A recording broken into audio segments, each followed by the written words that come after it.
Part 21, who the fuck did I marry? So, the company car apparently was a charcoal gray BMW. I believe it was a 5 Series. It was a 5 Series. I don't know much about the sedans. Y'all know I wanted the X5, dark blue with the cognac interior. He got the BMW 5 Series, charcoal gray. He sent me a picture of the car. So I did see a picture of the car. After this whole NCR building, take me to your office, that is what he's claiming, is that he leaves the company car at that location. He's saying that he drives from Riverdale to Midtown, switches out cars, and then drives from Midtown to Duluth. Those that don't know how Metro Atlanta is, basically Midtown would be in between where we live and Duluth. I only know that he left the house every day at 6:15. I know that I never physically saw the company car come to our home. Saw a pictures, plural. So when he told me that he got a BMW 5 Series, keep in mind, this is after I had been promised a dark blue X5. So I was a bit salty. I don't care if it is a company car. I was a bit salty. I will admit that. Because I felt like you get to drive the car that you know I really want, which is a BMW. And so he would call me from the car. He would tell me, yeah, I may just drive home in this car and not switch back to his personal car. He was like, I don't know. He did that a lot. And I realize now in 2024, he did that because he knew how excited I was to actually see the car. Because shit, I wanted to test drive it myself, to be honest with you. And he knew that. So, reactions. So he would say stuff like that, like, man, I'm so tired. I might just drive the company car, go ahead and go home. And then, just let me park it in a garage type thing. So eventually he stopped doing that because I didn't want to hear nothing about that car. I'm driving a Nissan and you driving a BMW after you promised me a BMW. So I don't really want to hear nothing about it. So in terms of the company car, I did see that it was according to the pictures, a charcoal gray BMW 5 Series. If you're asking me the exact model, I don't know. But I know it was a 5 Series because I know the 7 Series is slightly longer. So it's a 5 Series sedan. So after the whole situation with the cemetery to see his grandmother and grandfather's headstone, then there was the NCR, the office is open. Oh, it's not open. Justin ain't working. Willie ain't working. Willie is supposed to be head of security, but he ain't working. Okay. So at this point, I'm already numb. It is important for me to point out how numb I became dealing with him. Mind numbing, because I just got to a point where it was like, there's always something. There's always something. So, of course, we're not going to go to the office because there's going to be something. So this is the end of February. My birthday had already passed. There clearly was tension on my end, not so much tension on his end. So I get home a couple of weeks later. We are now in the beginning of March. This is something personal about me. The only way you would know this is if you know me. I have been dying to go to London and Paris. I had a layover in London when I did a study abroad, but it's not the same. I want to go to London and be a whole tourist. I don't care. I want to see Buckingham Palace. I want to see the Tower of London. I want to see Paris. I want to see the Palace of Versailles. This is something, if you know me, you know she wants to see Paris. She wants to see London. So I get home from work. This is the beginning of March. I get home from work, and on the counter is a folder with like a little bow on it. And I'm like, oh, what is this? Is this like mail? Like, was this something that you got at work? He's like, nah, it's a surprise for you. I open up the folder. Inside the folder is like a trip itinerary. It is not an actual booked trip. It's like an itinerary. A trip for two to go from Atlanta to London. The trip should have happened, and the the month on there was like July, so it was a summer trip. So he tells me, I'm gonna take you to London. He was like, I wanted to take you for your birthday, but certain things fell through. He was like, so this summer in July, we're going to go to London. He was like, I've already made a reservation for us to stay at the Savoy. Again, there's certain things that my brain just was like, remember that. He said, I've already made a reservation for us to stay at the Savoy. I didn't know, as much as I want to go to London, y'all, I didn't know anything about the Savoy. And so I remember going to look it up because I was like, what is the Savoy? Well, apparently the Savoy is bougie, very bougie. So I was so excited. I cannot tell y'all how fucking excited I was when I saw that he had printed out British Airways. Like, he was speaking my language. I am one of those people, I'm a planner. So when he's saying, I'm gonna take you to London, and he took the time to research flights and print it out and research the Savoy and print it out, and there were different not excursions, but there were different things that you could do. You could go see the Tower of London, you could go see Buckingham Palace, changing of the guard, we could go have high tea at certain places. He was like, I don't really want to go, but I know you're dying to go. So he was like, you know I love you and I would do anything for you, blah blah, black sheep, have you any wool? And so he was like, I'm going to take you to London in July. The trip did not include Paris, that's fine, but I was so excited, and so this is the beginning of March. I was like, this is great, hopefully this happens. I knew I needed to renew my passport, and he was saying that he had to renew his passport as well because his passport had expired. So both of us were like, okay, we need to get on this if we're going to try to make it to London in July, and it's now March. Me being the planner I am, I think I went to work the next day and printed out the passport applications so that we could fill it out and go ahead and get that process going. So, needless to say, something must have happened, and I don't remember what it was. We just simply didn't fill out the application for the passport. So, fast forward, we're now at mid-March. Mid-March, the decision was made that my mom, who lived in Arkansas, was coming to visit us. She would be coming, I believe, the second week of April, and she was going to stay a week, and then a few days. So, like, maybe a total of 9 days. Not quite 2 weeks, but a little over a week. So she was coming in April, and I was excited. Legion was excited because he was excited to physically meet my mom. He had talked to her on Zoom, he had talked to her on the phone, but he was excited to physically meet my mom. And my mom was excited to physically meet her son-in-law. So this is mid-March. I'm going to go into part 22 where I explain what happened with Facebook Messenger.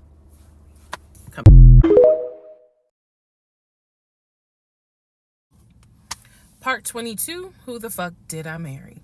So now we are in March. This is right after he had surprised me with the announcement of we're going to go to London for a trip in July. Because we definitely didn't do a honeymoon. We definitely didn't do any sort of trips together. So the idea was we're going to do a trip in July together. One thing about Legion was that he was the guy who was like, I have nothing to hide.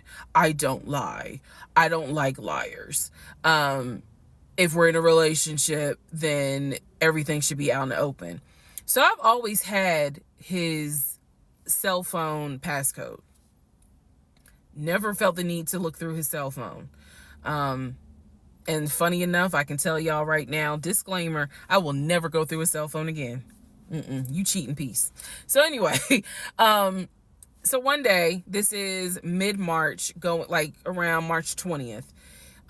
So we're heading in towards the end of the month. He was in the shower. Keep in mind, my mom is coming for a visit in April. So he was in the shower and he received a text message on his phone from a woman. The text message, because it was a preview, so the text message was something where if you didn't know the context of the text thread, you could either go left or you could go right with it. So me being just curious, I opened up the phone, put the passcode in, read the text, then read the thread. Come to find out, it was a text from his aunt. His aunt and his ex share the same name. That's why I say it could go left or it could go right. Text was from the aunt. So I looked at the text, went through the thread, nothing in there. So I went ahead, X'd out of the messages. I see that he has Facebook Messenger downloaded. And obviously it shows you the number of unread messages in the icon. So it showed that he had like 5 unread messages. So I clicked on it, just being nosy. And what do my wondering astigmatism eyes see? So in his Facebook Messenger is about 7 women. I can see their profile picture and I see their names. Some of them had a preview. The ones that he had not read, I could see the preview of the message. One in particular said, "When are you gonna come get this?" Y'all know what I'm talking about. So I clicked on that one first. And I'm reading through the thread. And so she's saying, "When are you gonna come get this?" But earlier in the thread, or further back in the thread, he had asked her, "When are you gonna give me?" And she said, "When lockdown is over." So from what I could piece together, he had not yet physically gotten with her. But had there been no COVID, oh, he would have smashed all day, every day. The other messages were innuendos, meaning the other messages from the other women were innuendos. They were not as graphic as the one between him and her.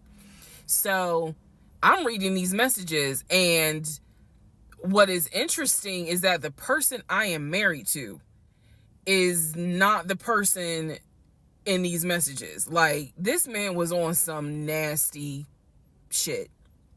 And I say nasty not in a judgmental way, but in a, with me, he seemed to act as if I was damn near virginal white. And I clearly see evidence that you into some shit that with me, you acting like, nah, I ain't really into that. So I confronted him. I absolutely confronted him and was like, what the fuck is this? If 2 + 2 is 4 and 5 + 5 is 10, what the fuck is this? And so he did not, oh, that ain't what happened, blah, blah, blah. Instead, what he hit me with is, man, I was just playing around. Like, ain't nothing happened. I shouldn't have said all that, but I was just flirting. It ain't mean nothing. I don't even know that girl. I was just flirting. And so I'm like, is this what you into? And so he was like, no, it's not what I'm into. It was just stupid. It was stupid because I shouldn't have done it. So I'm going to be honest with y'all, because I've been honest all this time. What pissed me off the most was that here I am as a woman behaving, trying to do the right thing by him and this marriage. And you mean to tell me you out here offering your ding-a-ling to random chicks that you don't even know? I was more angry at the fact that I'm like, dude, do you know how much I have turned down in order to be faithful to your dumb ass? And I'm seeing that you basically are out here acting like you got Skittles taste the rainbow. I was hurt. I was angry. I thought about getting my lick back. I'm just being honest. I did. And he played it off like it ain't nothing serious. It ain't nothing serious. Don't overreact. Don't get emotional. It was just dumb. He was like, I will delete the messages. I'll even delete Messenger. And I told him, I was like, that's really not good enough, because that's not gonna fix the root of the issue. So this is where I introduced that we need to do marriage counseling. He didn't have any issue doing marriage counseling. We did not do premarital counseling, but he was like, that's fine. He was like, I don't have no problem doing marriage counseling, because if anything, it can help us. So I thought that, okay, he may not have physically cheated from what I could see on the messenger. He may not have physically cheated, but he damn sure got caught, doing a little something, because they had exchanged pictures. So y'all know what pictures he sent. And I was disappointed, because I don't like men that send I don't like men that send those type of pictures. But anyway, that's another issue. So we agreed that we would start marriage counseling. We also agreed that we would put on a united front when my mom got there. In other words, we were not going to argue. We, let's just act like everything is fine. But at that point, when my mother arrived in April, I could not stand him. I did not want to be, but we couldn't, he moved back into our bedroom, because he had moved into the guest bedroom when I saw the messages. Like 3 days before she came, he moved back into the bedroom, because obviously she needed to sleep somewhere. So I really could not stand him. And it was because I was busy second guessing myself, like, damn, what's wrong with me? Like, if that's what you into and I'm supposed to be your wife, like, let's have conversations. Like, shit, I went to FAMU. I understand some stuff, buddy. So it just was one of those things where it made me second guess, like, what's wrong with me? What did I do wrong? What is it that she got that I don't? Because you all out here willy-nilly, messaging her all hours of the night, because the thread went back quite a few weeks. I saw it in March. There were messages from December, November. So again, I'm just second guessing all kinds of stuff, self-esteem taking a hit. So no, I did not want to be around him. I did not want, I didn't like him, period. I did not like him. I left, and I would just go for a drive, because driving clears my mind. I called my aunt, told her what happened. I don't recommend that. I don't recommend calling family to tell them what's going on in your marriage. But I called my aunt, and my aunt lovingly was like, what do you want me to say? You married him. He ain't your boyfriend. Y'all can't just break up. That's the hard part about marriage, is like, I mean, yeah, I guess you could leave him, but at the same time, you married him. So, honey, you're going to have to go back home. And y'all are going to have to figure this out. She was like, I can't give you advice on what you should do. I'm sorry that this happened, but you married him. So even though it was just one drive, I went back home, and that's when the discussion was, we need to do marriage counseling. Part 23, who the fuck did I marry? So we agreed to do marriage counseling. I had found a pastor and his wife who agreed to do our counseling, basically. Our counseling was going to be on Zoom, and it was going to be every other week, every other Tuesday. Initially, Legion was participating in it. His body language seemed to be that he was open and receptive to the marriage counseling. Now, the pastor and his wife were deeply concerned at the fact that we had only been married 3 months, and we were already dealing with some form of infidelity. We were in marriage counseling, and as the pastor would put it, there seems to not be any sort of intimacy. They were concerned. Rightfully so. I think any person would be if they knew what was going on within those 3 months. So the pastor and his wife, it is fair to note, we started counseling with them in the spring. We continued counseling with them up until a week before I found out what I found out, and he got kicked out. So, one of the first things that the pastor kind of talked to us about was, are you what was the deal with the Facebook Messenger stuff? And Legion was like, it was stupid. I shouldn't have done it. It really was just attention, and I got carried away. He felt like he was not going to, he kept saying, I'm not going to keep apologizing. I'm not going to keep getting persecuted. After I told you, I'm sorry, I told you I wouldn't do it again, and I want us to move forward. You're either going to forgive me or you're not. The pastor and his wife were like, wow, the audacity is real on this one. So, needless to say, we started moving slowly forward. It was always in the back of my mind, just like it was in the back of my mind with that black Dodge Charger. It was one of those things where, okay, I see how you kind of are moving and operating. He came to me a few days after we started our first counseling session, and he was like, we should get a joint bank account.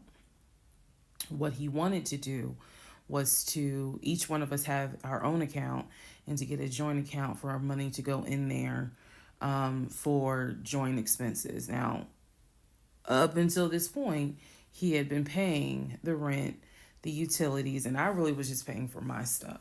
So now he's suggesting, look, we're married now, let's go ahead and get a joint account. I wasn't necessarily against it because I knew that I would still have my own account. I would still have my own savings. So what I countered with was, okay, let's take a look and see what we're working with. Show me your checking. Let's look at each other's accounts. Look at what we have currently. He was cool with that. So he shows me his checking account. His checking account available balance was it was just over $9,600. Mine was just over $1,500. So there was a huge disparity in the amounts. And so he logged in on the phone and turned it towards me, and I could see available checking, available balance, just over $9,600. I logged into my savings. I showed him how much I had in savings. He picked up his phone, logged into his Chase savings, turned the phone towards me. In the Chase savings, it was roughly about $15,000. But I also knew that he told me he had a U.S. bank savings and he had an offshore savings. So at this point in time, I asked him, show me the U.S. bank savings, show me the other two accounts. He would not do it. This became a huge bone of contention. He would not show me the two accounts that he claims has the most money in there, the accounts that he claims has money for a house in there, because he still was mentioning, hey, we need to get on this house thing if we're going to move when the lease is up.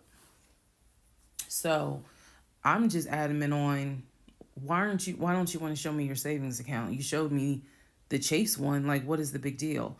And so he kept saying, he was like, there's a lot of money in there. And he was like, and my uncle always taught me, this is not the uncle that died, another uncle. My uncle always told me, just keep your money tight, because women can be, I said, women? Like, we're married. So go ahead and show it to me. He would not show it to me. So then we went back into marriage counseling, like the next session. And I bring it up. I said, he will not show me these two accounts that he claims has the money in there to buy a house. I told our pastor and his wife, I said, I saw the pre-approval letter, so I don't understand why he's not going to show me, to just put me at ease that he has the money in there. I had never questioned it before because, again, you tell me who in their right mind signs their name to a legally binding offer, an all-cash offer on a house, and they just do it willy-nilly. I don't know anyone that does that. So I actually never questioned what was in the savings because I clearly saw him sign his name to a $699,000 all-cash offer on a house. If you don't know what I'm talking about, please go back to the parts in this playlist where I talk about what he did when we were looking for a house. So the pastor and his wife were like, Legion, that's not his name, y'all, that's a nickname. Legion, why would you not show your wife your savings account? Like, what's going on here? And so he made up some bullshit. And I remember the pastor's wife was like, something ain't right. And so at this point, Legion kind of shuts down. He's just like, look, y'all are not gonna tell me when and where I open up my accounts to show anybody the money I earned. I earned that money. I earned that money by playing football, blood, sweat, and tears. He went to this whole Denzel Washington monologue about how he earned that money, and no one, no woman, no one is going to come in and tell him that he needs to open up the account. So then he starts talking about the ex-wife and how she tried to get money from him in the divorce back when they were in California. So now the pastor and his wife, their red flags are just like, whoa. So much so that the pastor's wife said, and I will never forget this, she said, I don't think you all are going to make it to January. What she was talking about is, I don't think y'all are going to make it a year. And I really, truly was like, we're going to make it. Like, of course we're going to make it. And she was just like, I don't have a good feeling about it.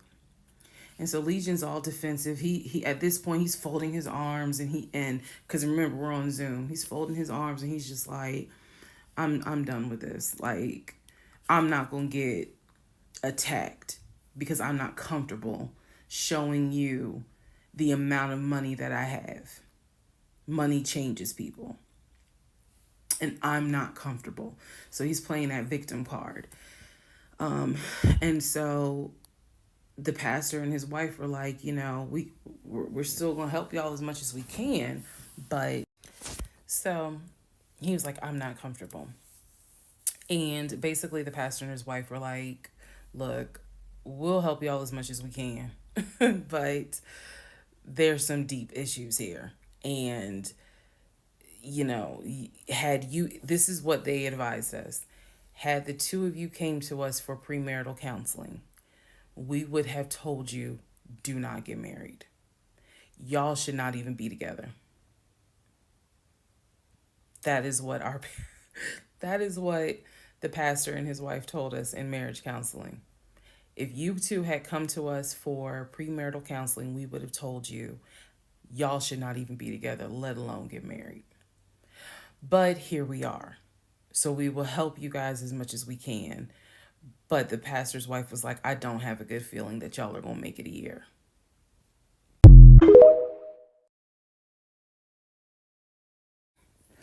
Part 24, who the fuck did I marry? So, remember, we're in April. We're now moving towards the end of April. And he still did not show me his savings account. Saw the checking, saw the Chase savings. So he decides that we should start looking for a house again because my lease was up in August and I made it very clear that when the lease is up, I am moving. I wanted to move to Cobb County. So he was like, we need to get the ball rolling. I didn't want any parts of it. Didn't want any parts of it. He found a realtor. This time it was a woman. And I believe her name was Amber. I think her name was Amber. So he found a realtor and he told her what the budget was. Amber started finding houses. So please understand, or you don't really have to understand, but I believed he was a sane, rational human being. Sane enough that you would not sign an offer on a home if you didn't have the money. That's what I believed. So when we started working with Amber Amber, I believe, showed us 3 or 4 houses. It was not nearly as many as the other realtor, Scott. So one of the houses, absolutely loved. Ugh, I love the house. I really wanted to put in an offer on that house, and I'm going to post it on the screen. The house, love that house. It was just absolutely beautiful. And once again, he wanted to put in an all cash offer on the house. But before he could put in an all, he had told Amber, I want to put in an all cash offer. And what Amber, the woman, was smart enough to say is, okay, let's just go ahead and take it one step at a time. Let's go ahead and get your pre-approval stuff together. She said, I work with a great lender who, if you're not already pre-approved, he can get you pre-approved, no issues. And then if you want to do an all cash offer, then we'll go ahead and get the proof of funds together so that way we can submit it all with your offer. Jesus. Y'all already know what happened because you remember what happened on the last house with Scott. Basically, Legion was like, well, I can get you whatever you need. That's fine. But I really don't want to submit proof of funds unless they accept the offer. Amber, and I don't know where she is. I don't even know if she'll ever see this video. Anyway, let me keep going and I'll explain why that woman has a special place in my heart. So Amber was like, I totally understand, but this is how we're going to do it. I'm going to need that paperwork, okay? And we'll submit it with your offer.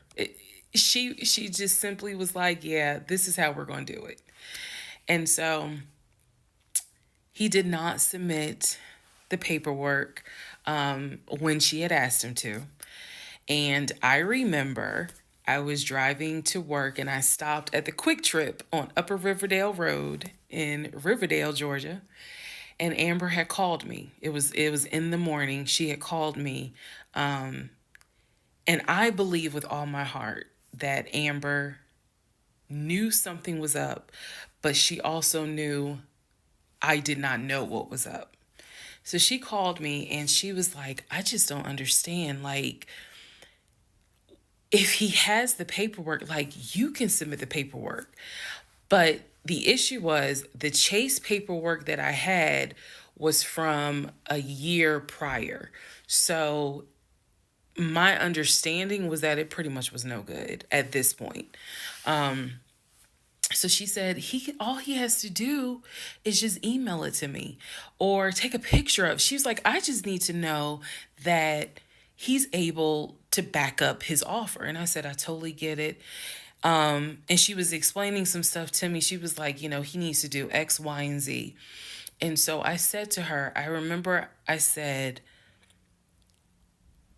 I don't know what's going on. I said, I'm going to get down to the bottom of it, but I don't know what's going on. And so let's put a pause on this whole thing. Let's put a pause on looking at houses. Let's put a pause on getting his pre-approval letter because I'm not sure what's going on. And she got quiet and she said, okay. I said, and I know this sounds weird. And she said, no. She said, that is actually very smart. She said, do your research. And if I can be of assistance, call me. She said, whether you buy a house with him or you buy a house on your own, I will be more than happy to represent you. I don't know where Amber is today, but that one sentence, I felt like just woman to woman, she was basically telling me something ain't right. Baby, something ain't right. And now you need to open your eyes. I'll be more than happy to work with you. Um, if y'all get your shit together, I'll work with both of you.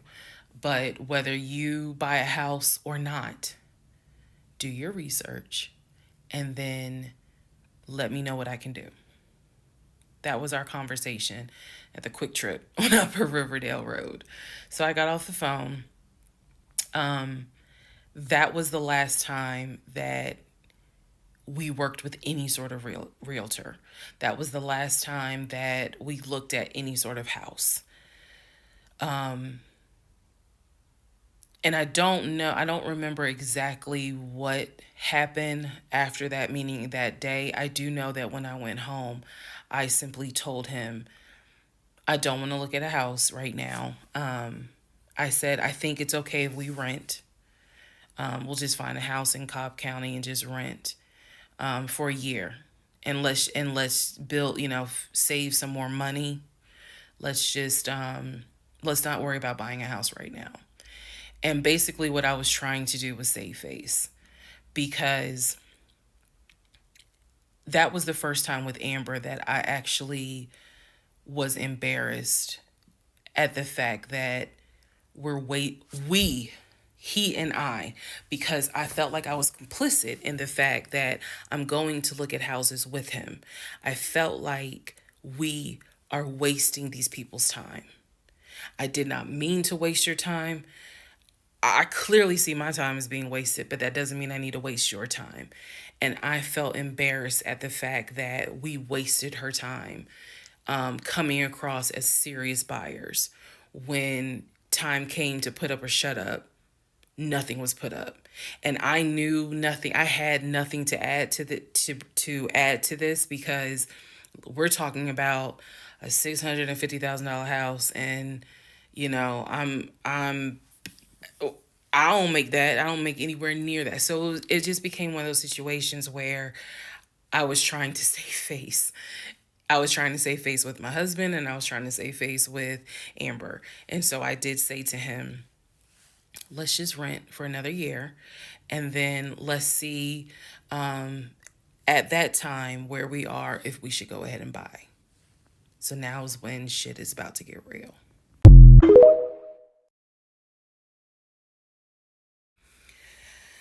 Part 25, who the fuck did I marry?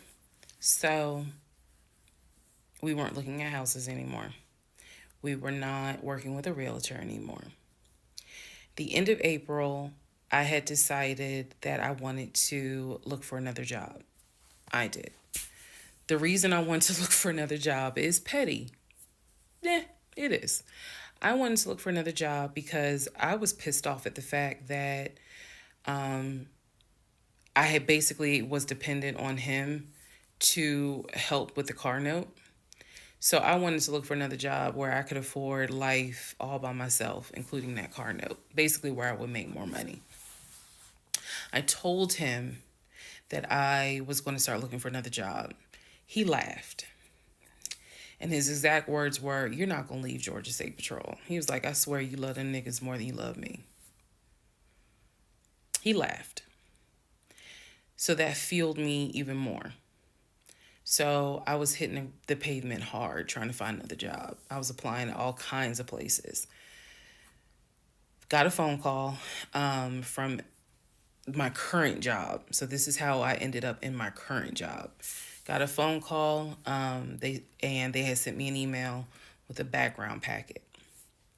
The background packet was long and extensive, but in the background packet, it asked for my spouse's full name, my spouse's date of birth, and my spouse's social security number. So I showed it to Legion, and I was like, I need your social because, I'm applying for this job. It's a great job. It's way more money. And, we're talking about moving anyway to Cobb County. So this, this is a God thing. He did not want to give me his social. I showed him the paperwork where I was like, look, because we are married, I can't lie on here. So help me. So So he writes down his social security number on the background packet. And I eventually turned it in. I had scanned it, saved it in my email, and sent it in. And I looked at it one day, just going through it, just making sure I didn't really miss anything. All T's were crossed, all I's were dotted. And I looked at his social, and something about the social seemed different than the social security number that I remember seeing when we did our marriage license. And so, for those who you remember in the previous part, I said I had ran his social security number from the marriage license.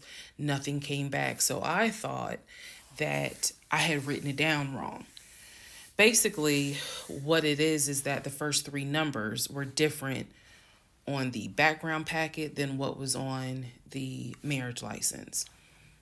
If you don't know this, here's a little trivia. Your social security number, the first three numbers, pretty much are dictated by the state you were born in the state that issued your birth certificate. So he was born in Pennsylvania. So the first three numbers of his social security number should be attributed to Pennsylvania. Pennsylvania, shit, they probably got like 5, 6 different numbers, 3-digit numbers that your social security number can start with. So the social that was on the marriage license, for example, was probably 1, 2, 3. What was on the background was 4, 5, 6. Both of those social security 3-digit prefixes are issued through the state of Pennsylvania. Again, this is an example so I can make it clear.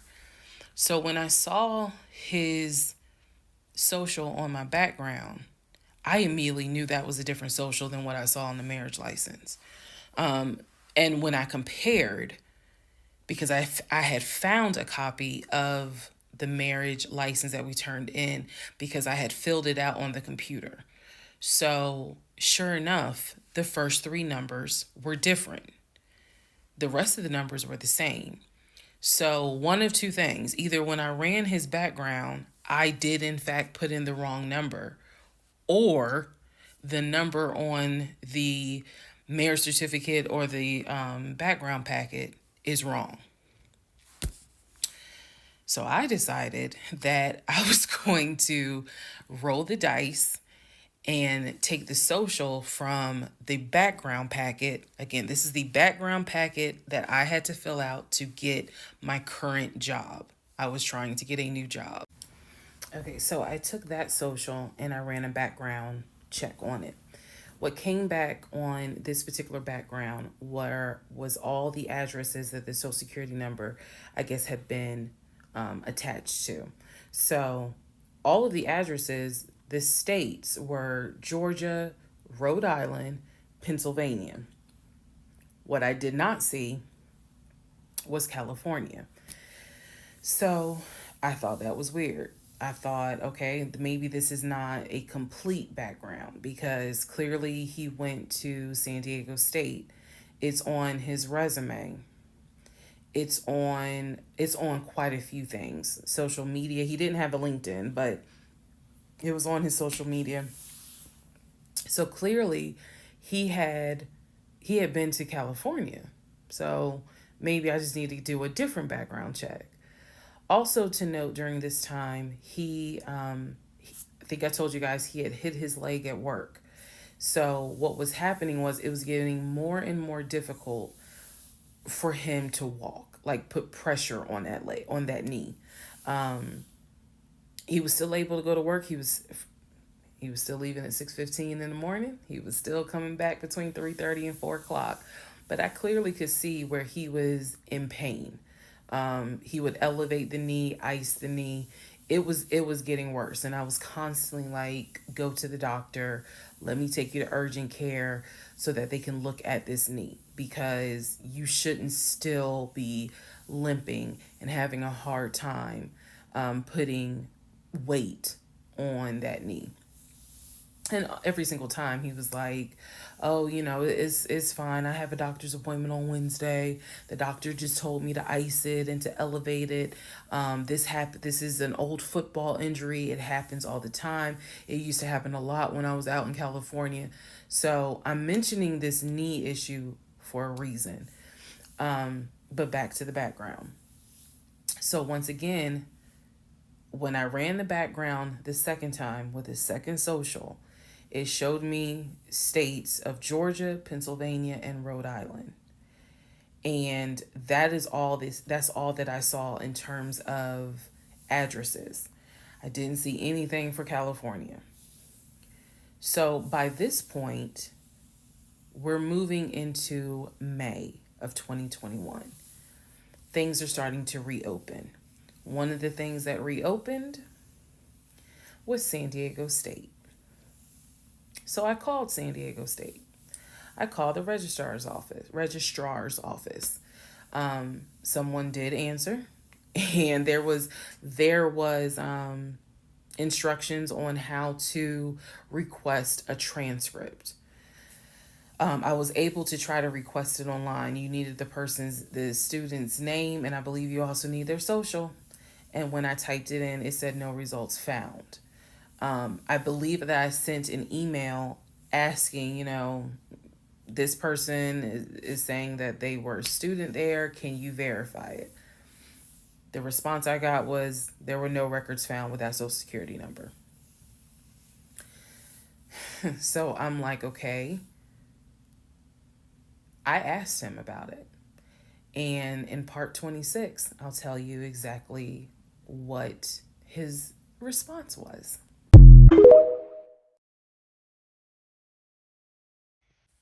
Okay, part 15. Who the fuck did I marry? So in December of 2020, around beginning of December, we had a conversation, kind of a come to Jesus heart to heart conversation. And both of us had grown up in the church, and the fact that we were not married but living together, the fact that almost had a baby together, um, bothered both of us. Both of our families, my family and his family, um, were very adamant. Like, okay, y'all either need to get married or y'all need to separate.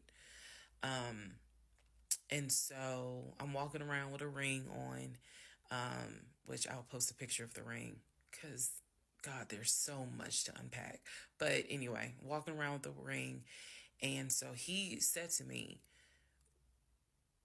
whatever I need to do my part to make this work, I'm willing to do. At the same time, it wasn't that I did not trust him as much as it was I felt like I wasn't trusting myself. Because again, like I said in the previous video, I know what I saw, I know what I read, I know what I've heard, but fuck, something was not sitting right with me. And every time I would question it in my head, the other side of me was like, okay, he ain't lying about the money because you saw it. So he ain't lying. Girl, are you that, like, I remember saying to myself, are you that jaded that you don't even know what it's like to have a decent man? Yes, I really had the audacity to have that thought. So we agreed at the beginning of December, like, we wanted to be together. I believe I loved him. I believed he loved me. So the decision was made that we were going to get married. It's still COVID, so we had to follow certain protocol. So we filed our marriage license in Fayette County, Georgia, because you could not get an appointment in Clayton County to save your life. So we filed the marriage license in Fayette County. On our marriage license, it asked the number of previous marriages. He said 1, I had 0. It asked for our social security numbers. He put his social security number down. I put my social security number down. I mentally wrote down his social security number, and I did a background check. I did a background check after I had filed a marriage license. Yes, I know, but I did. The background check, nothing came back. It was like no results found. I did a criminal background check, nothing came back. So I thought one of two things. Either I had the wrong social, meaning I wrote down the wrong social, or my paranoia was unfounded. There's nothing wrong with him because he has been always throughout the relationship a big stickler about law enforcement, following the law because his dad was a retired police officer. So this is a guy who would check to make sure my tail lights were working, make sure my signals were working, make sure my oil was good, make sure I had enough gas in the car.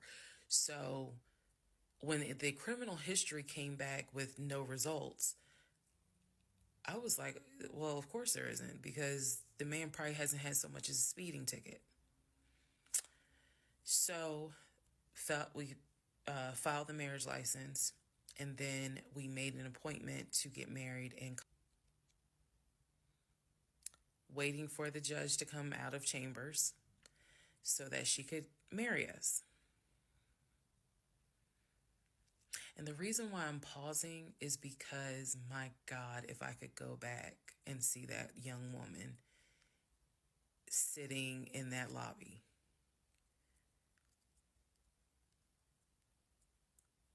Wow. I know we can't go back in time. But damn, if I could go back in time, I would. I didn't tell anyone I was getting married because I was afraid that we had tried before in September and something came up. So I didn't want to tell anyone. I didn't want to get anyone's hopes up. I didn't want to get my hopes up. I know that's bad, but again, said I would be honest even if it's ugly. I told my mom, my family that we got married, told my friends, they could not believe it. My mother was relieved, but she had no idea about what was going on. My aunt was more like, really? You married him? My friend, the one who took me to the hospital for the miscarriage, was like, I wish you would have told me, like, you deserve to have people there, take pictures and celebrate and all this other stuff. And she was like, she's the type of friend, if you like it, I love it. You rock with him, I rock with him. The moment you don't, I don't either. So she was supportive. My other girlfriends were happy for me. They just hated that I had to get married during COVID. Because they were like, we would have loved to have, thrown you a bridal shower and a bachelorette party and all of that. It just sucks that you couldn't experience that. So we got married on a Tuesday. On the way home, stopped and got some wings, went home, and I had to get ready to go to work the next day. And life. I got married January 5th. By January 31st, I knew I was in trouble. I still didn't know how deep, but I knew I was in trouble. So, to give you all a very, very, very candid idea, got married January 5th. The normal things that married newlyweds do when we got married completely stopped. And that was not by me. You always hear men talk about, man, now that we're married, she don't. In my case, it was the exact opposite. It was the exact opposite. So, anyway, because this is not a forum to be all R-rated or whatnot, but y'all get what I'm saying. So, we got married January 5th. January 6th, I went to work. It was, a lot of people congratulated me because it kind of word got out that I had gotten married. January 7th, I filed the paperwork to change my last name. And If you were following me, you can go back like 15, 16 videos, and I talk about how I had to change my name back to my maiden name. But I changed my name within about 3 days of getting married. My attitude was, this is the bed that I made. I'm going to do right by him. I'm going to do right by my marriage. I took marriage seriously. And when I married him, I absolutely married him thinking, I'm going to be with you for the next 40, 50 years. So we're going to have to figure this shit out. That was my mindset. I did not get married to turn around and be divorced in 6 months. But I got married January 5th, 2021. And by January 31st, I knew I was in serious trouble. So that is where we are. The next set of videos, the next set of all this will be me talking about how things went downhill before it crashed and I found everything out. In the meantime, tomorrow is my birthday. So, happy birthday to me.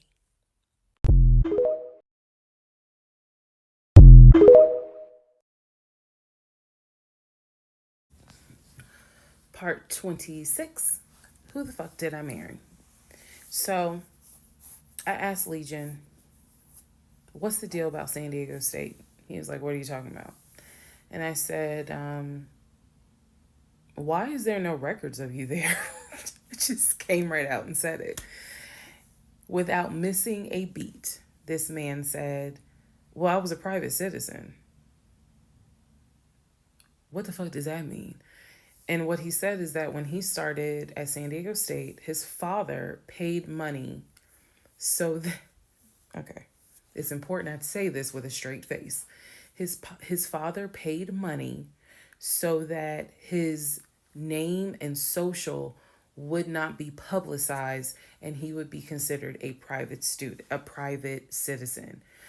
He said that he had a card where all he had to do was show the card. He does not have to give his name. He does not have to give any information because he had that card. He said so San Diego State would not have any record of him, but he was in fact a student there. I said, and you claim that you played football. He was like, I did play football. I said, so you're saying that the school did not publish your name anywhere and they were in violation of NCAA rules? And he was like, why are you asking all these questions? And I said, I'm just curious. I'm just curious. You're saying that you were a private citizen, but yet how were you in compliance with NCAA if you were a private citizen and they did not publish your name on any roster? So that was his excuse. He was like, all I can tell you is that I was a private citizen. My dad paid for it. Okay. So now I know that San Diego State has no record of him. Now I know that his social security number, at least the one that's on my background packet, only shows that he only shows that he lived in Georgia, Rhode Island, and Pennsylvania. Okay. So at this point, the pain in his knee is getting worse. It's getting to the point where when he would come home from work, he would take a shower and immediately get in bed, elevate his knee. He was not even eating the way that he used to eat. It was getting to the point where at times, if you remember when I told you all about the miscarriage, they gave me pain meds because I had taken that pill. But the pain meds I was allergic to, so I couldn't take them, but I still had them. So the pain in his knee was getting to the point where he would take one of those pain meds just to get through the night. He was constantly in agony, constantly kind of tossing and turning, so much so that in May he moved into the guest bedroom because I couldn't deal with the tossing and turning thing. And he just said he was more comfortable there. So what at first was a, oh, I hit my knee at work, turned into, no, it was an old football injury, this has happened before, turned into, it's painful for me to walk on it, turned into, it's actually hard for me to work on it. But he was still going to work at 6:15 every morning and coming home between 3:30 and 4. So it is, again, I'm just giving you guys the chronological order of how all this happened. So at this point, we're not looking for a house. I still have not seen the two savings account. I'm pretty sure there's no money in those savings accounts. But again, he was going to put in an all cash offer with Amber, the realtor. So I really didn't know what to believe, but I believed what I saw, which is I saw that that background is not showing where he went to California. So at one point in May, it was close to mid-May, he calls me from work. He calls me from work, calls me while I'm at work, and tells me that he got a phone call from his stepson. The phone call from his stepson, the stepson was crying and was just absolutely distraught. And I'm at work in my office, like, what's going on? And he says to me that the stepson informed him that his stepdaughter passed away, that she died from COVID. The stepson found, this is the story. The stepson found her in her apartment because they had not heard from her for a couple of days. And she was unresponsive. He called the ambulance. They pronounced her dead when she got to the hospital. So he was calling to tell me that she had died. And he was also calling to ask me if I would object to him giving his ex-wife $2,000 towards the funeral. As I've stated before, and I still am this way to this day. I don't play about death. So when he told me that she died, I immediately went into the, all right, I'm sorry to hear that. Whatever we can do to help, let's help. Because surely nobody would make that up. So he was like, are you okay with that? He was like, we're married, and the agreement was that anything over $500 would be a discussion. So 2,000 definitely. And I said, yeah. I said, that's totally fine. I'm fine with that. He was upset because, again, he was close with the kids. And my heart went out to his ex-wife. It did, because I can't even imagine. I cannot even imagine. So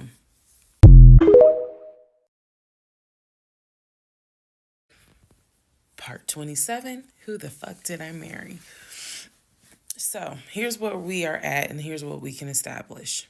Number one, I ran an initial background check on the social security number that was on our marriage license. Nothing came back.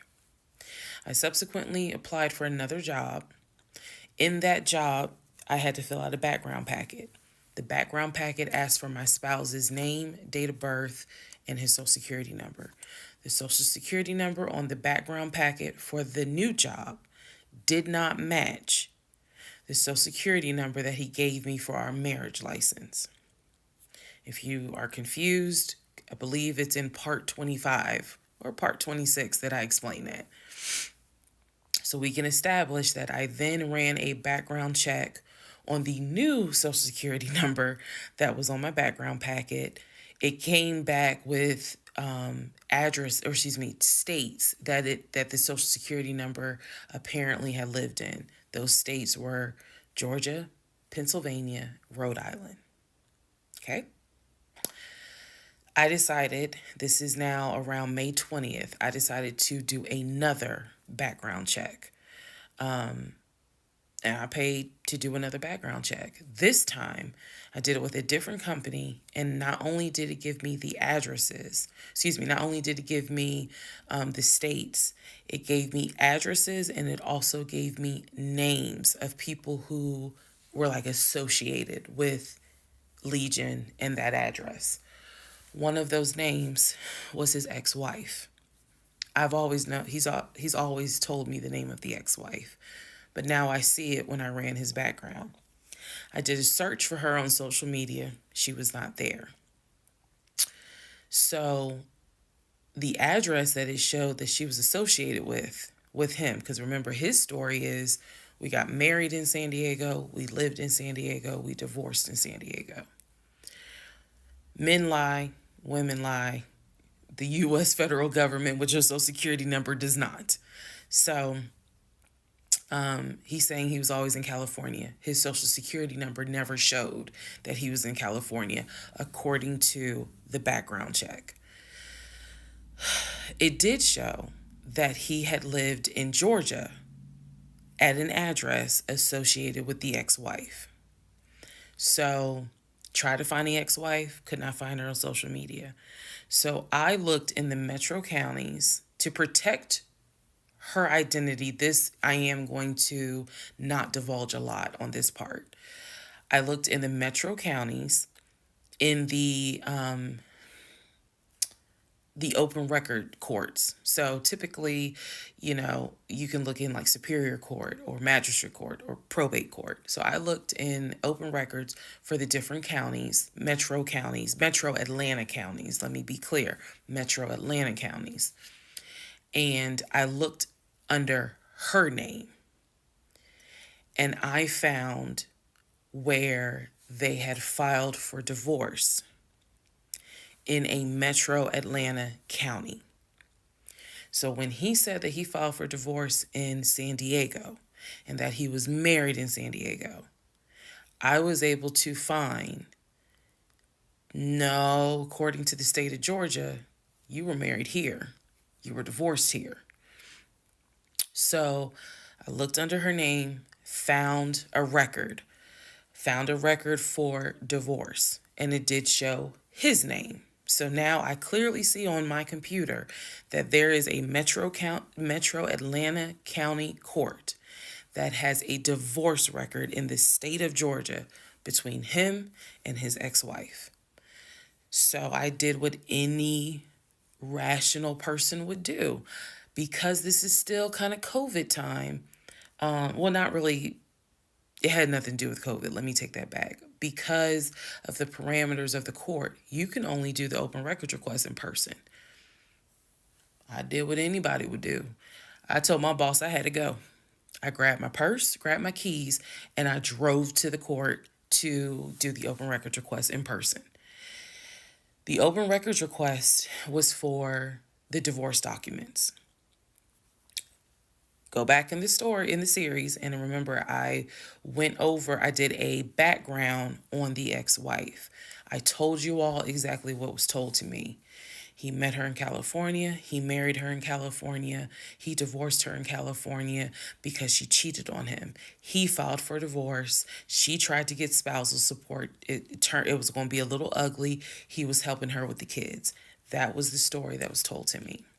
So went to the court, filled out the paperwork, got the open records request for the divorce decree, for the divorce records. First thing I see, he didn't file, she did. Second thing I see, they didn't make it more than 6 months. I see the date of marriage. I see the date of dissolution. 6 months. Third thing I see, he was served in Metro Atlanta, which means that at the time of the divorce, he was living in Metro Atlanta. California was never mentioned. Fourth thing I see, he filed what is called a pauper affidavit. If you don't know what that is, I'm going to do my best to explain it real quick. Basically, he filed an affidavit with the court saying that he is so poor he could not afford the fees to pay for a divorce. He couldn't afford a filing fee. He couldn't afford a service fee. That is what a pauper affidavit is for. All of this is in the divorce documents. She had filed. She said it was irreconcilable differences. She was not requesting any money whatsoever. And both of them had signed a pauper affidavit. He was served in Georgia at his previous employment. According to the divorce documents, he was served at like a grocery store. That is what was listed as his employer. And it had a date of when he was served. So I see all of this in one day. I also see where on the divorce documents, she listed her name, her address, and her phone number. So I did what any rational person would do. I wrote down the phone number. There was a 50-50 chance that the number was already disconnected.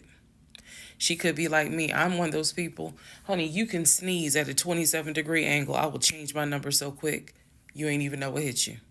You can talk to me at 5 o'clock, and at 5:05, my number has been changed. So she could have been like me, and the number is not even active. Or she could be like some people I know who have kept their number since kindergarten. Either way, I wrote the number down. I left the court, and I immediately went back to work. And the same friend who helped me when I had my miscarriage, I told her, I was like, I got this phone number. This is the ex-wife. She was like, girl, you better call. You better call and find out from her. Because I think she said to me, can't nobody tell you what is going on quite like the ex-wife. So, part 28 is the phone call that I had with the ex-wife.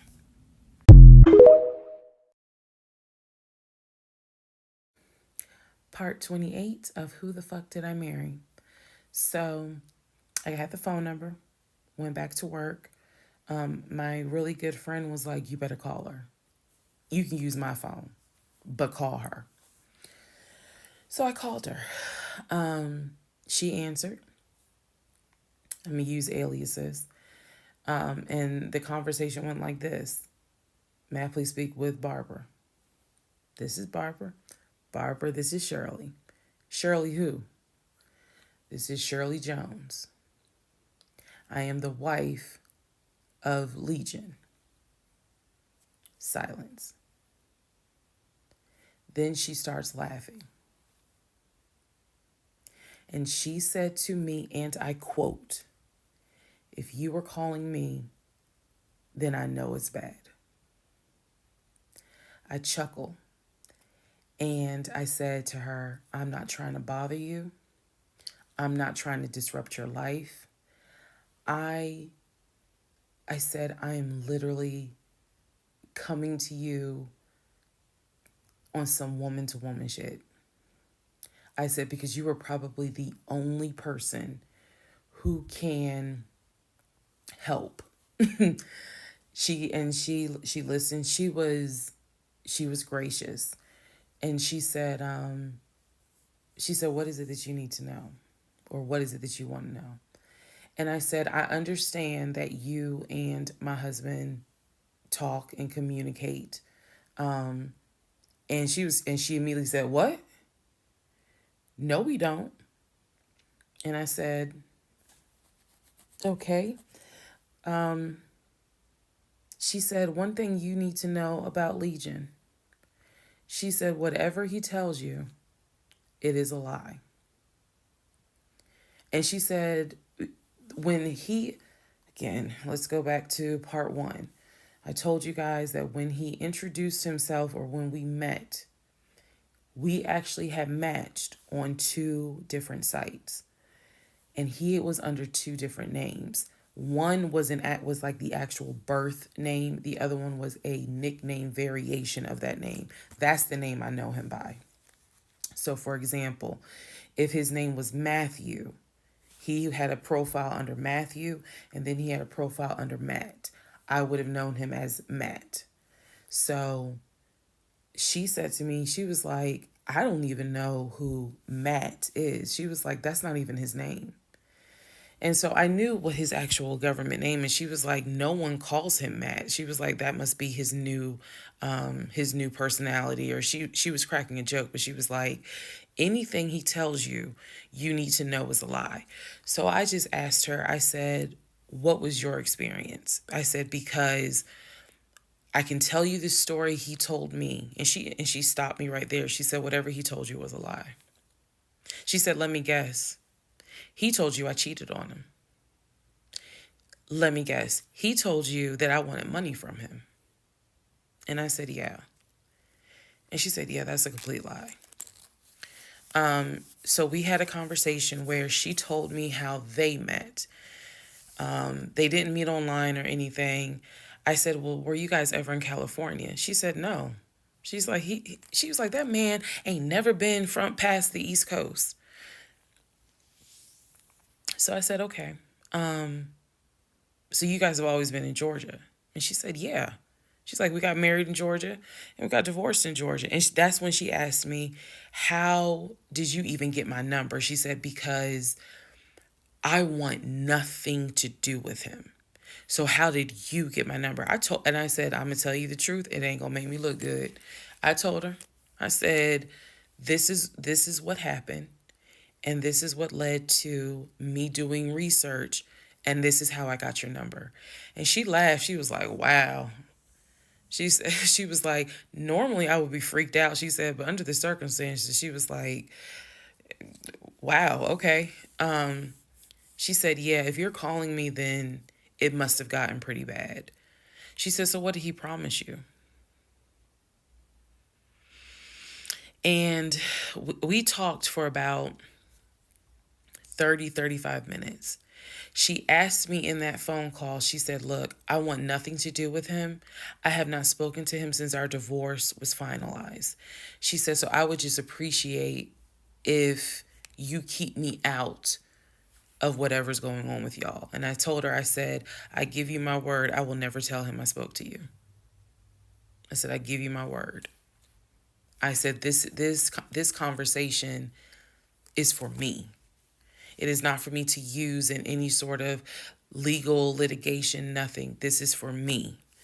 And I said, I don't plan to call you again. I don't plan to be a disruption in your life.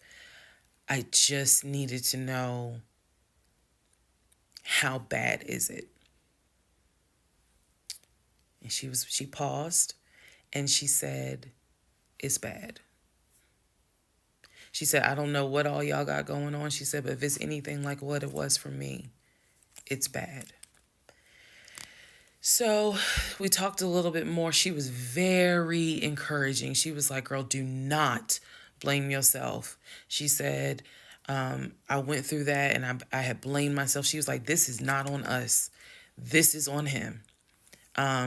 She was like, he is a master liar. A master manipulator. She said, I ignored the red flags. So she was like, do not feel as though this is on you. We talked about there's an ex-girlfriend that shares the same name as his aunt. She and I talked about her. She said the reason why they broke up, because the ex-girlfriend, I didn't know this, the ex-girlfriend had reached out to her about 6 months before he met me. And so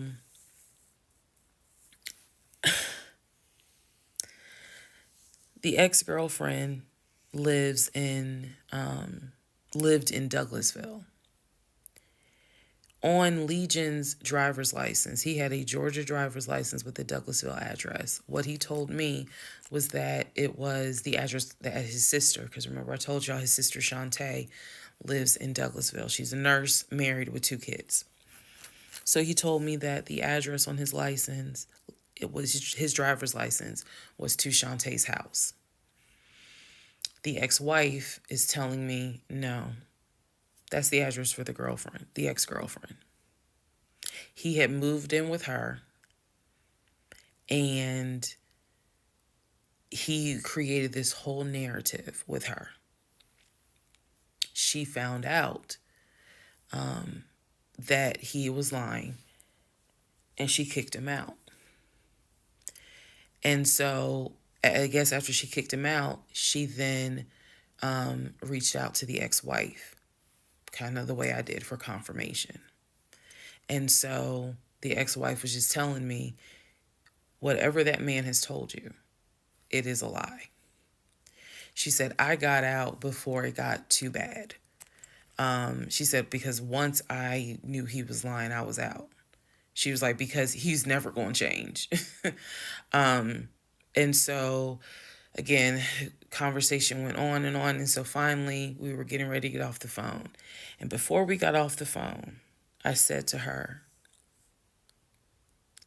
I said, if everything is a lie, I said, I have one question for you. And she said, sure. I said, how is your daughter?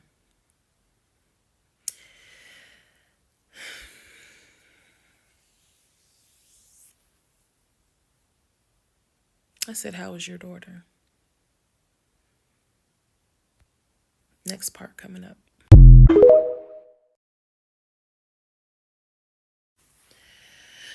Part 29, who the fuck did I marry? So I asked her, how was your daughter? She said, my daughter's fine. And I said, okay. She said, what did he say about my daughter? And I will be honest with y'all, I didn't have the heart to tell her.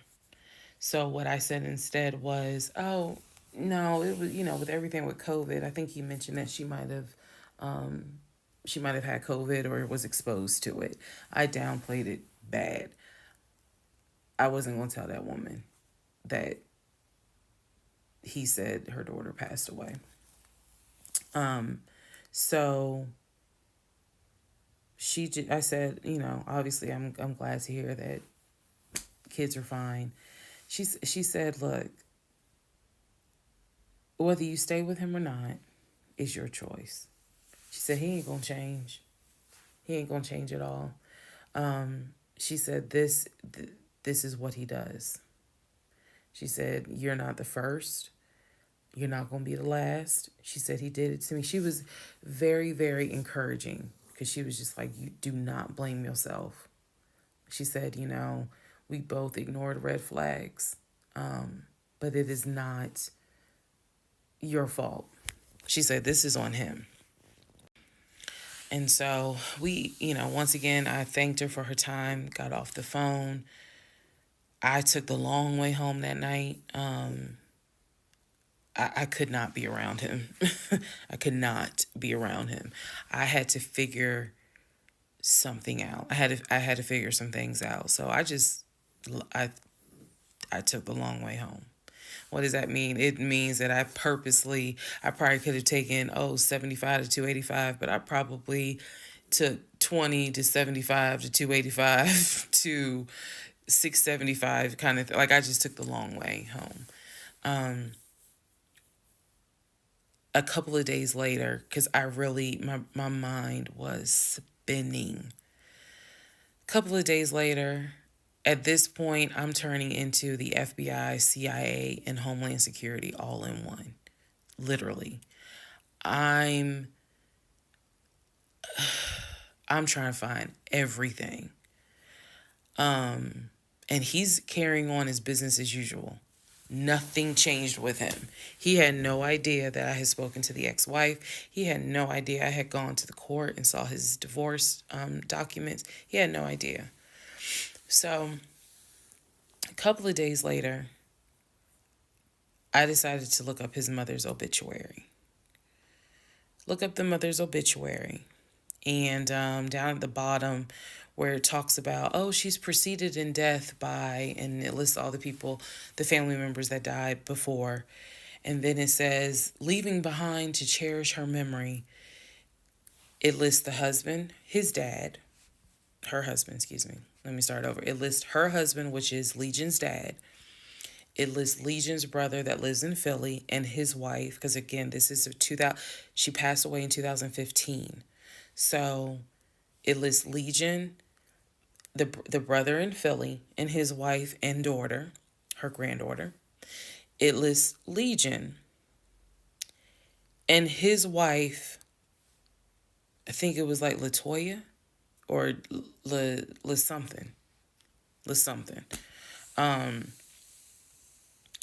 It did not list the ex-wife I just spoke to. And it clearly said Legion, his wife, Latoya. Then it listed the brother in Nashville, his wife, Jane, or whatever. So I'm thinking to myself, there's two things I was thinking immediately. Number one,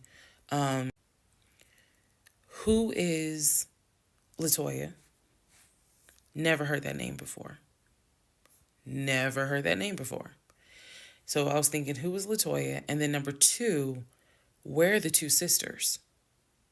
Shantae and Kim. Shantae lives in Douglasville, married with two kids. Kim lives in Augusta, and I believe he told me she worked at like Procter and Gamble. So why aren't they listed on here? Because apparently, go back to the video. I posted it on there. I gave y'all background on the family. He apparently was one of five through both parents.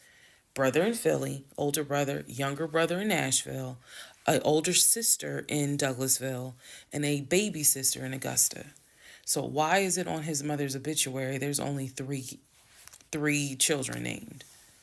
Where are the two sisters? So I'm even more like, what in the hell's going on? And then I started thinking to myself, why wouldn't they list Shantae? Like, they talk all the time, so I know that they're close because he talks to Shantae all the time. So I really was confused. Again, keep in mind, I'm trying to give y'all insight into how I was thinking May of 2021, because I still didn't find out a lot of stuff at that time. I found out enough to figure out, okay, it's not a question of if he's lying. That was over. It's not a question of if he's lying. The question now is becoming, what else is he lying about?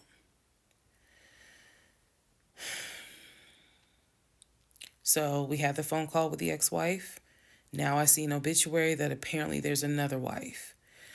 I know on our marriage certificate, it only states he had one previous marriage. I had 0, he had 1. So this is how I'm thinking in my head, which is, okay, what am I missing here? I know we've established that he's lying, but who the fuck is Latoya? Like, I'm really trying to understand who is Latoya. And again, he's hobbling around the house, limping, and I'm in our in the bedroom, just, I mean, I could not get on Google fast enough to try to figure some stuff out. So,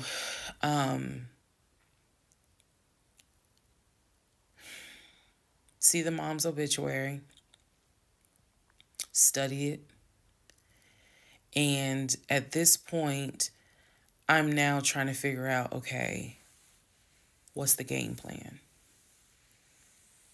What is the game plan? And that's where we are about to get into the next part.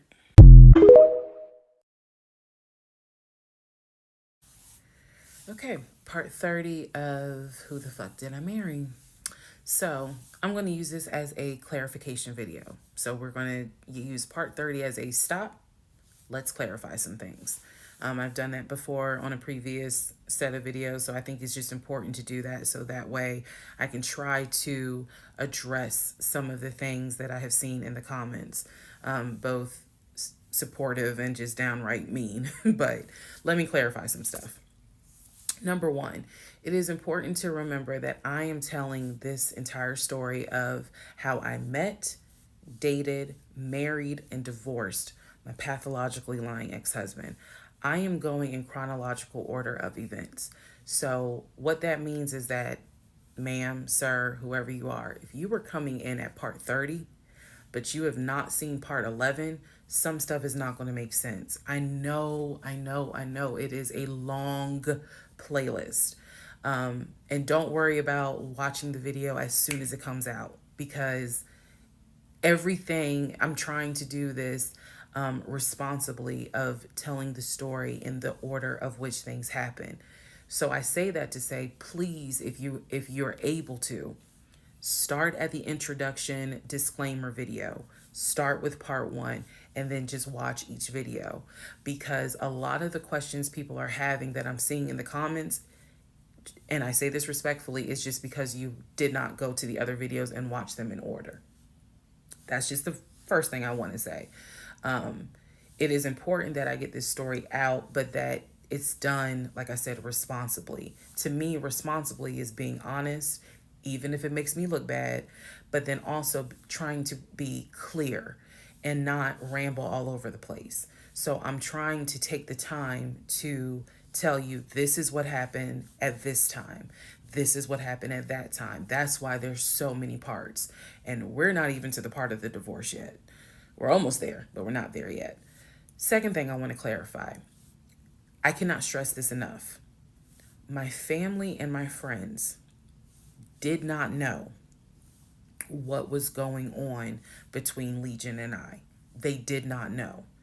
My family only knew, we've met this guy. He's dating our daughter, our niece, our cousin, our granddaughter. He seems to be a really nice guy. He seems to really love her. From what he has told us, he's done well for himself. He played football. And he has worked at this company 6-7 years.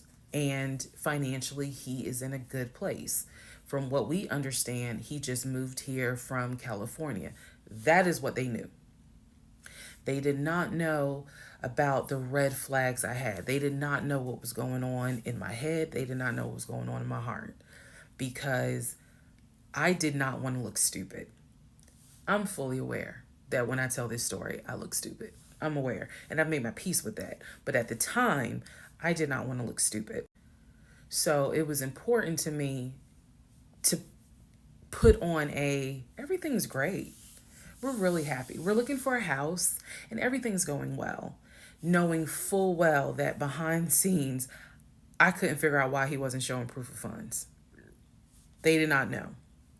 So I say that to say, I see the comments about how my aunt gave me horrible advice when I called her about the sexting on Facebook. And I want to clarify something. She did not tell me to stay with him. She did not tell me to leave him. That's not her place, and that's not what she would do. She simply was in shock that any of this had happened and did not know what to give me advice on.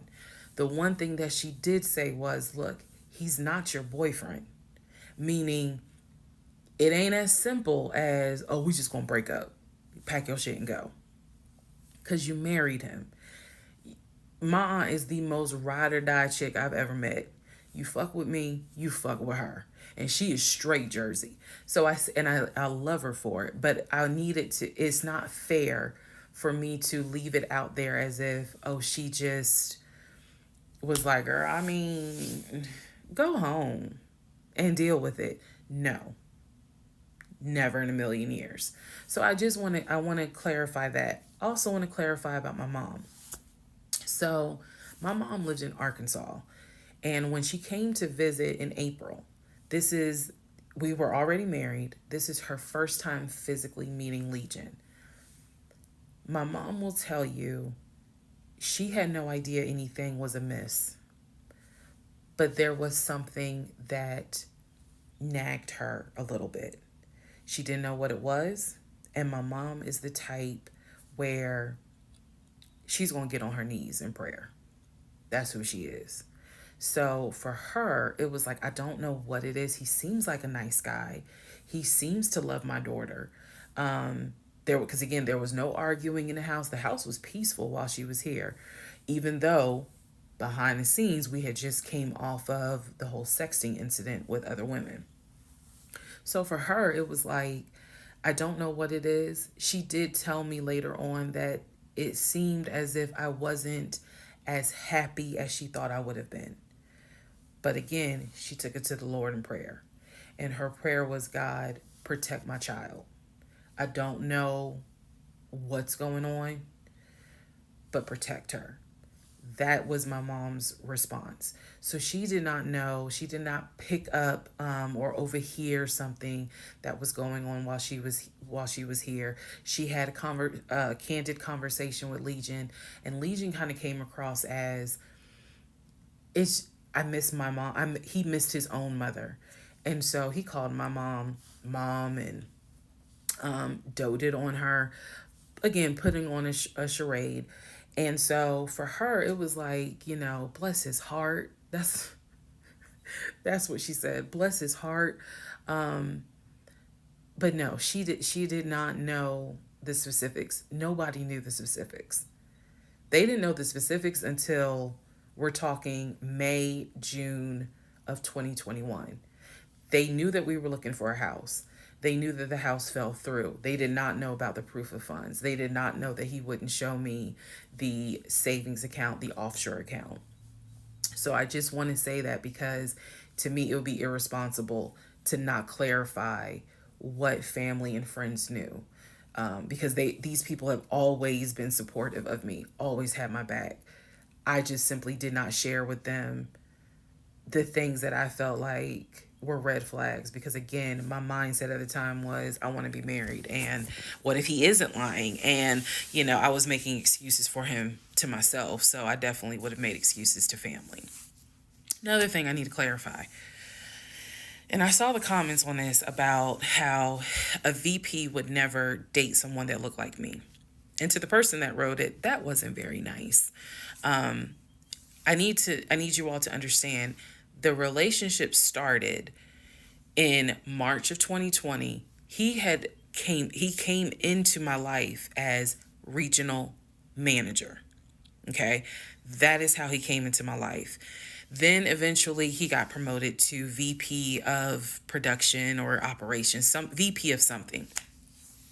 That was later on in the relationship. He showed me the paperwork where it was basically a memo from HR. Your new position title will be VP of production. We'll just say production.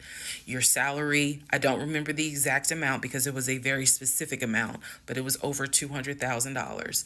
It listed some of the benefits that he would have. He would have an office. He would be getting an executive assistant. That's where we get David from. If you don't know who David is, please go back and watch the series in order. He would be getting an executive assistant. He would be getting use of the company helicopter. He would be getting a company car. That is where we're introduced to the fact that he was starting to shop for a company car that could not be more than $90,000. That's what he told me. I didn't see this in the memo, the amount of the car, but that's what he told me. So that's where you get the car shopping for the Range Rover, the Jaguar, the BMW. He even test drove a Mercedes GLE, I believe. So I'm just trying to, again, bring some clarity to this so that way we all can understand what's going on. And hopefully this just makes a lot more sense for everyone. All right, part 31.